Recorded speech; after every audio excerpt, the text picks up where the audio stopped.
ವರ್ಷ ಇಡೀ ಕಾಯೋ ಅಂತ ಆ 25 ದಿಸಕ್ಕೆ ಕೊನೆಗೂ ತೆರೆ ಬಿದ್ಬಿಡ್ತು. ಅಲ್ಲಿದೆ ನಮ್ಮನೆ, ಇಲ್ಲಿ ಬಂದೆ ಸುಮ್ಮನೆ ಅಂತ ಗೊತ್ತಿದ್ರುವೆ ಹೋಗ್ಬೇಕಾರೆ ಎಮೋಷನಲ್ ಆಗೋದನ್ನ ತಪ್ಸಕ್ಕಾಗಲ್ಲ.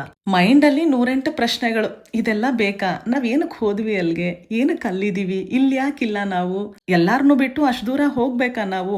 ಸಡನ್ ಆಗಿ ಬರ್ಬೇಕು ಅಂದ್ರು 24 ಗಂಟೆ ಸಖತ್ ಪ್ಲಾನಿಂಗು. ಕೊನೆಗೆ ಇದೇ ಲೈಫು. ಹಕ್ಕಿ ಹಾರಕ್ ಕಲ್ತ್ ಮೇಲೆ ಹಾರ್ಲೇಬೇಕು, ಹೊಸ ಜೀವನ ಕಟ್ಕೊಳ್ಳೇಬೇಕು.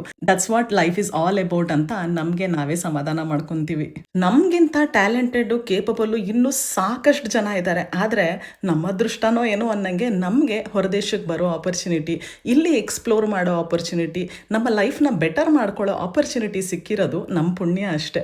ಅದನ್ನೆಲ್ಲ ನಾವು ಕರೆಕ್ಟಾಗಿ ಉಪಯೋಗಿಸ್ಕೊಂಡಿದೀವಿ, ನಮ್ಮ ಫ್ಯಾಮಿಲಿ ಅವ್ರನ್ನೆಲ್ಲ ಪ್ರೌಡ್ ಮಾಡಿದೀವಿ ಅನ್ನೋ ಸಂತೋಷ ನಮ್ಗಿದ್ದೇ ಇದೆ. ಹಾಗೇನೆ ನಮ್ಮ ಮಕ್ಕಳಿಗೊಂದು ಒಳ್ಳೆ ಫ್ಯೂಚರ್ ಕೊಡ್ತಾ ಇದೀವಿ ಅನ್ನೋ ಖುಷಿನೂ ಇದೆ. ಹಾಗಂತ ಹೊರದೇಶಕ್ಕೆ ಬಂದ್ರೇನೆ ನಮ್ ಲೈಫ್ ಬೆಟರ್ ಆಗೋದು ಅಂತಲ್ಲ. ನಮ್ಗೆ ಆಪರ್ಚುನಿಟಿ ಸಿಕ್ತು, ಯೂಸ್ ಮಾಡ್ಕೊಂಡ್ವಿ ಅಷ್ಟೇ. ಎಲ್ಲಿದ್ರುವೆ ನಮ್ ಮೇಲೆ ಡಿಪೆಂಡ್ ಆಗಿರುತ್ತೆ ನಮ್ ಲೈಫ್ ನ ನಾವು ಹೇಗ್ ಮಾಡ್ತೀವಿ ಅನ್ನೋದು. ನಮ್ ಪೇರೆಂಟ್ಸ್ ಜನರೇಷನ್ ಅಲ್ಲಿ ಹಳ್ಳಿಯಿಂದ ಸಿಟಿಗೆ ಬಂದ್ರು. ಇವಾಗ ಜನಕ್ಕೆ ಸಿಟಿಯಿಂದ ಇನ್ನು ಮುಂದಕ್ಕೆ ಹೋಗ್ಬೇಕಷ್ಟೇ. ಇವಾಗ ನಾವು ಬೆಂಗಳೂರಿಗೆ ಎಕ್ಸಾಂಪಲ್ ತಗೊಂಡ್ರೆ ಅಲ್ಲಿ ಬೇರೆ ಬೇರೆ ರಾಜ್ಯಗಳಿಂದ ಬಂದಿರೋ ಸಾಕಷ್ಟು ಜನ ಇದ್ದಾರೆ. ಅವ್ರುಗಳು ತಿಂಗಳಾನುಗಟ್ಲೆ ವರ್ಷಾನುಗಟ್ಲೆಯಲ್ಲಿ ಒಂದ್ಸತಿ ಅವ್ರ ಊರಿಗೆ ಹೋಗಿ ಬರ್ತಾರೆ. ಬೆಟರ್ ಜೀವನ, ಬೆಟರ್ ಆಪರ್ಚುನಿಟೀಸ್ ಹುಡುಕಾಟದಲ್ಲಿ ನಾವ್ ಒಂಚೂರ್ ಮುಂದೆ ಬಂದ್ಬಿಟ್ಟಿದೀವಿ ಅಷ್ಟೇ. ಇಷ್ಟೆಲ್ಲ ಕತೆ ಕೇಳಿದ್ಮೇಲೆ ನಿಮ್ನ ಯಾರು ಅಲ್ಲಿ ಹೋಗಿ ಅಂದಿದ್ದು ಅನ್ನುವಂತ ಕಮೆಂಟ್ಸ್ ಮಾಡೋರಿಗೆ ನಾವು ನಿಜವಾಗ್ಲೂ ಹ್ಯಾಪಿ ಆಗಿದ್ದೀವಿ, ನಮ್ಮ ಪೇರೆಂಟ್ಸ್ ಹ್ಯಾಪಿ ಆಗಿದ್ದಾರೆ, ನಮ್ಮ ಸುತ್ತಮುತ್ತದವರೆಲ್ಲ ಖುಷಿಯಾಗಿದ್ದಾರೆ, ಅಷ್ಟೇ ಮ್ಯಾಟರ್ ಆಗೋದು.